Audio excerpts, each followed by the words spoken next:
21वीं सदी में महिलाओं को आर्थिक रूप से कैसे सशक्त किया जाए, इस सवाल का जवाब ढूंढते हुए बुधवार को दिल्ली के वेस्ट विनोद नगर में मौजूद सर्वोदय कन्या विद्यालय में एक कॉन्फ्रेंस का आयोजन किया गया।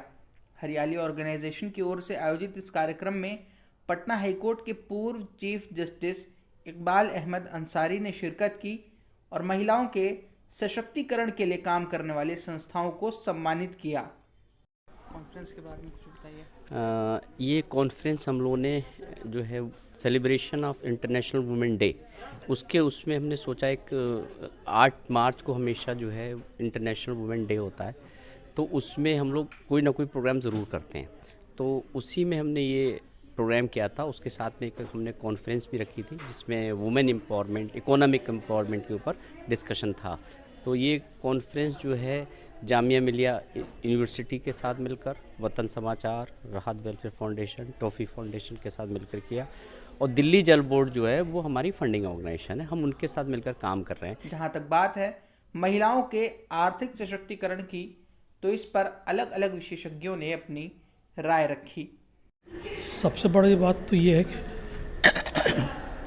समाज में महिलाओं के प्रति जो विचारधारा है वो बदलना होगा।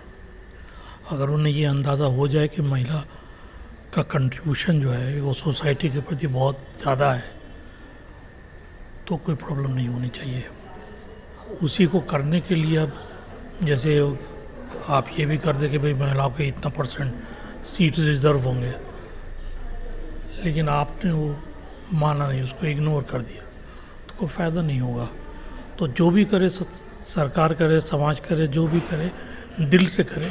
अगर दिल से करेगा तो ज़रूर फ़ायदा होगा।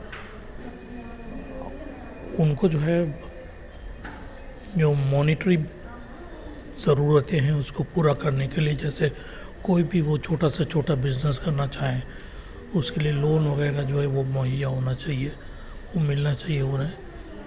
और जो रेटिपिज़म है जिसकी वजह से देर होता है या लोग अपने पैसे नहीं दे पाते हैं, वो नहीं होना चाहिए। ये सारी बातें अगर होंगी तो ज़रूर आगे बढ़ेगा। What I see and hindrance is that the mindsets of the parents, it has to be changed. अभी भी मैं लोगों में ये देखती हूँ कि बेटा बेटी करते हैं, वो बदलाव अभी भी 100% नहीं आया है। अभी भी वो माइंडसेट जो मेन फोक के अंदर है, वुमेन्स जो है कई बार अपने हस्बैंड के साथ वो चीज़ें शेयर नहीं कर पाती है, बता नहीं पाती है, लड़ नहीं पाती है। वो एक हिंड्रेंस मैं देखती हूँ, क्योंकि कई बच्चे ऐसी हैं कि वो आगे फाइनेंस नहीं हो पाता है, माँ बाप उनके पढ़ाई के लिए इतना खर्चा नहीं करना चाहते या पढ़ाना नहीं चाहते हैं। वो एक हिंड्रेंस है अभी भी माइंडसेट में।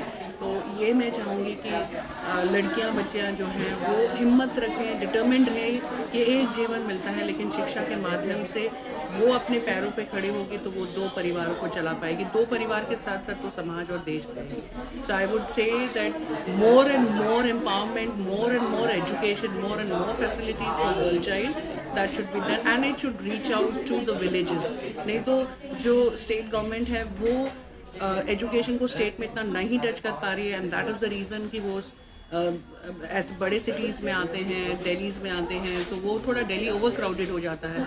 मैं चाहूँगी कि स्टेट गवर्नमेंट में भी स्टेट गवर्नमेंट एजुकेशन को लेकर इस पर बहुत सारी पॉलिसीज़ करे और गर्ल चाइल्ड को आगे बढ़े। ये बड़ा अहम सब्जेक्ट है।